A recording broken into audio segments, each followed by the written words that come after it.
The Apollo University, University of Leicester, 35 lakhs fees for 3-year BTech CSE UK.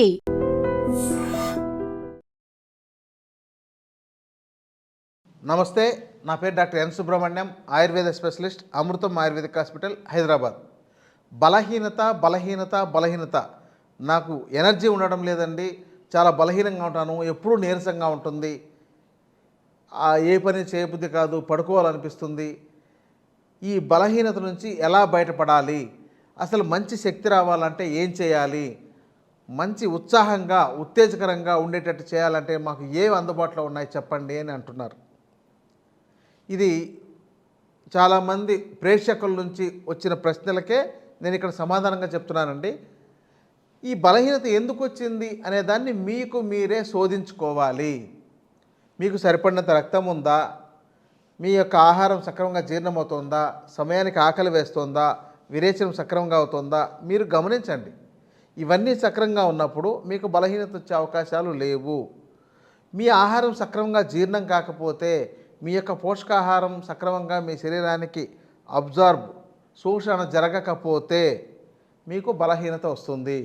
రెండవది, మీ motion అంటే మీ మలాలు లోపల శరీరంలో పేర్కొన్న మలాలన్నీ కూడా సక్రమంగా బయటకు వెళితేనే మీకు బలహీనత తగ్గుతుంది. ఇక ఈ రెండు మీరు చేస్తున్నారు, అవి కూడా బాగున్నాయండి అంటున్నారు. మరి తర్వాత మళ్ళీ అయినా సరే నాకు బలహీనత వస్తుందండి, చాలా బలహీనంగా ఉంటున్నాను, నీరసం ఉంటుంది, ఎప్పుడు నీరసంగా పడుకోవాలనిపిస్తుంది అంటున్నారంటే మీరు తగిన పోషకాహారం తీసుకోవడం లేదు. మరి పోషకాహారాలు ఎక్కడున్నాయి? మీరు మంచి చాక్లెట్లు తింటే అవుతుందా, లేదా మంచి బిస్కెట్లు తీసుకుంటే అవుతుందా, మంచి స్వీట్లు తింటే బలం వస్తుందా? మనకు బలం ఎక్కడ ఉంటుంది? ప్రకృతిలో ఎక్కువగా గింజ ధాన్యాల్లోనూ, కూరగాయల్లోనూ, ఆకుకూరల్లోనూ మీకు బలం ఉంది. తర్వాత మాంసాహారం అలవాటు ఉండే వాళ్ళకి మాంసాహారం ద్వారా కొంతవరకు వస్తుంది.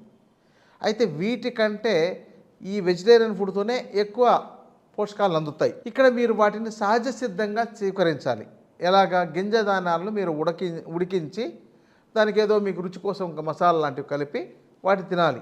అవి బాగా నమిలి తినాలి, బాగా జీర్ణమయ్యేటట్టు చూసుకోవాలి.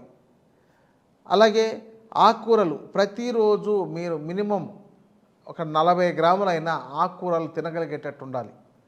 అవి మీకు కావాల్సిన మైక్రో న్యూట్రిషన్స్ని మీకు అందించి మీరు తీసుకున్న ఆహారంలోని పోషకాలను సక్రమంగా శోషింప చేసుకోగలిగే శక్తిని కలిగిస్తుంది.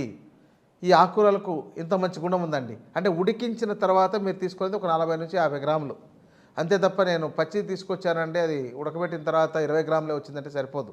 అంటే మీరు అలాంటివి మీరు రోజు మీ ఆహారంలో ఏదో ఒకటి ఉండేటట్టు, దాన్నే సమీకృత ఆహారము, సమతుల్యమైన ఆహారం అని అంటారు. తర్వాత గింజలు, ఇప్పుడు శనగలు కావచ్చు, పెసలు కావచ్చు, బొబ్బర్లు కావచ్చు, మెంతులు కావచ్చు, సజ్జలు కావచ్చు, జొన్నలు కావచ్చు, వీటిని మొలకెత్తించి కానీ లేకపోతే నానబెట్టి ఉడికించి కానీ తీసుకోండి. తర్వాత డ్రై ఫ్రూట్స్ మనకు అందుబాటులో చాలా వరకు మనకు సీజనల్గా వస్తుంటాయి. వేరుశనగలు, అలాగే బాదాం, కాజు, ఇట్లాంటివన్నీ మనకు అందుబాటులో ఉన్నాయి. కానీ బాదాం ఈ సౌత్ ఇండియాలో మనకు బాగా దొరకదు, ఇది మన నార్త్ ఇండియా నుంచి వచ్చిన వాటిని తీసుకోవాలి. కానీ మనకిక్కడ లభించే వాటిల్లో యస్య దేశ ప్రసూతస్య తస్యం తచ్చౌషధం హితం అని చెప్తున్నారు ఆయుర్వేద శాస్త్రంలో. అంటే మీరు నివసించే ప్రాంతంలో ఏవే ఉన్నాయో వాటిని తీసుకోండి. అంటే మీ చుట్టుపక్కల అందుబాటులో ఉండేవి. మరి మీరు ఎప్పుడైనా మునగ గింజలు తీసుకున్నారా? అది వగరగా ఉంటుంది, తినడానికి రుచికరంగా ఉండదు. కేవలం పచ్చిగా ఉన్నప్పుడు కూరల్లో వండుకొని తింటేనే బాగుంటుంది. మీరు ఎండిన గింజల పొడిని ఎప్పుడైనా ఒక చెంచా తిని చూసారా? బెల్లంతో మునగ గింజల్ని కలిపి ముద్దలాగా చేసి తినండి, ఎంత బలం ఉంటుందో. మెంతులను బెల్లంతో తీసుకోండి, అంటే మెంతుల పొడిని బెల్లంతో కలిపి తీసుకోండి. మీ యొక్క బోన్స్కు ఎంత స్ట్రెంత్ వస్తుందో. మనకు సరిపడినంత కాల్షియం రావాలన్నా కూడా మెంతులు చాలా బాగా ఉపయోగపడతాయి. కానీ అది రుచికరంగా ఉండదు, వగరుగా ఉంటుంది. మరి ఇలాంటి వాటిని మీరు ఎన్ని ప్రయత్నం చేస్తున్నారు? ఎప్పుడు చూసినా రొటీన్ ఆహారం ఏంటి? ఉదయం ఇడ్లీ, ఆ రైస్తో తయారు చేసింది, మధ్యాహ్నం భోజనం రైస్తో తయారు చేసింది, సాయంత్రం చపాతి లేదా పూరి, మరి అది గోధుమలతో తయారు చేసింది, రైసు గోధుమలు ఈ రెండిటి యొక్క పోషకాలు ఒక 4% తేడాతో దాదాపు సమానంగా ఉంటుంది. మరి ఇదే ఆహారాన్ని అతిగా రొటీన్గా తింటున్నారు. మిగిలిన పదార్థాలని చాలా తక్కువ, ఏదో పచ్చడి ఉన్నా చట్నీ ఉన్నా కంప్లీట్ చేసేస్తున్నారు. మరి ఇలాంటి ఆహారం మీరు తీసుకోవడం వల్ల మీకు బలం ఎక్కడి నుంచి వస్తుంది, మీ నీరసం ఎలా తగ్గుతుంది? వీటి మీద చాలామందికి అవగాహన లేకపోవడం వల్ల ఈ యొక్క సమస్యలు తెచ్చుకుంటున్నారు. ఇంకొకటి ఏంటంటే మీరు ఆహారాన్ని మారుస్తూ వెళ్ళాలి. మాకు తోటకూర పాలకూర దొరుకుతుందండి, అవి రెండే వాడతాం, మీకు ఏవి వాడమండి అని చెప్పేటవాళ్ళు చాలామంది ఉన్నారు. ఆకుకూరలు మీకు ఎన్ని తెలుసు అని మా దగ్గరకు వచ్చే పేషెంట్ని అడిగితే 4 మించి చెప్పలేరు. తోటకూర పాలకూర మెంతికూర గోంగూర ఇంతే. ఇక ఒకటో రెండో కొంచెం ఎంతో కొంతమందికి తెలుసు. మనకు అందుబాటులో 300-400 రకాలు మనం ఉన్నాయి. మరి ఎంతమంది తెచ్చుకుంటున్నారు? గలిజేరుని తీసుకొచ్చి ఆకుకూరగా అప్పుడప్పుడు వండుకొని తింటే మీ కిడ్నీలు బాగా శుభ్రపడి కిడ్నీలు బాగా పనిచేస్తాయి. అలాగే కొండపిండి కూరను మీరు తీసుకువచ్చి వండుకొని తింటే మీ యొక్క కిడ్నీల్లో పేరుకున్న మలినాలన్నింటినీ బయటికి పంపిస్తుంది. అంటే దాంతో పేరుకున్న స్టోన్స్ లాంటివి, కిడ్నీ స్టోన్స్కు చాలా అద్భుతంగా పనిచేస్తుంది. మరి ఎంతమంది వాడుకుంటున్నారు? రేల పువ్వులను రేల ఆకులను తీసుకొచ్చి మీరు వండుకొని తింటే మీ యొక్క జీర్ణ వ్యవస్థలోని మలినాలన్నింటినీ చాలా బాగా బయటికి పంపిస్తుంది. మరి ఎంత వాడుకుంటున్నారు? అసలు రేల పువ్వులు వాడుతారా అనే ప్రశ్న అడుగుతారు. అదొక సీజన్లో అయితే ఎంత ఎల్లోగా ఎంత బాగా ఆకర్షణీయంగా ఉంటుందంటే వాటిని ఎవరు తీసుకొని వాడుకోరన్నమాట. రోజా పువ్వులను మీరు ఎప్పుడైనా రోజా పుష్ప లేహం తయారు చేసుకొని మీరు తీసుకుంటే మీ రక్తం శుద్ధి అవుతుంది.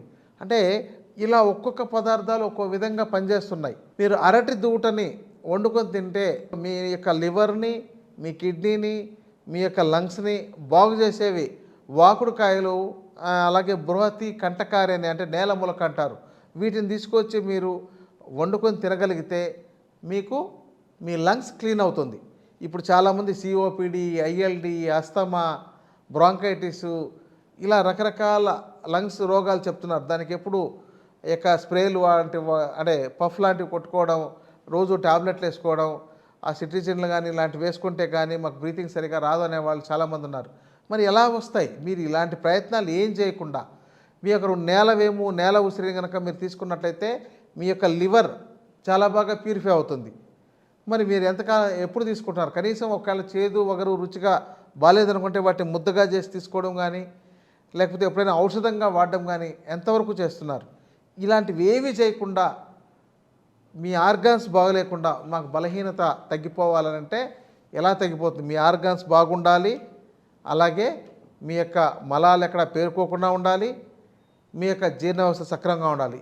ఇలాంటివి చేస్తూ నేను చెప్పిన విధమైన ఆహారాలు మీరు డెవలప్ చేసుకుని, నేను కొన్ని ఉదాహరణగా చెప్పాను, మీరు డెవలప్ చేసుకున్నట్లయితే మీకు మరింత ఆరోగ్యకరంగా మీరు తయారు చేసుకోవడానికి, మీ శరీరాన్ని ఆరోగ్యకరంగా కాపాడుకోవడానికి ఇంకా మంచి మంచి మార్గాలు మీరే వెతుకుతుంటే దొరుకుతాయండి.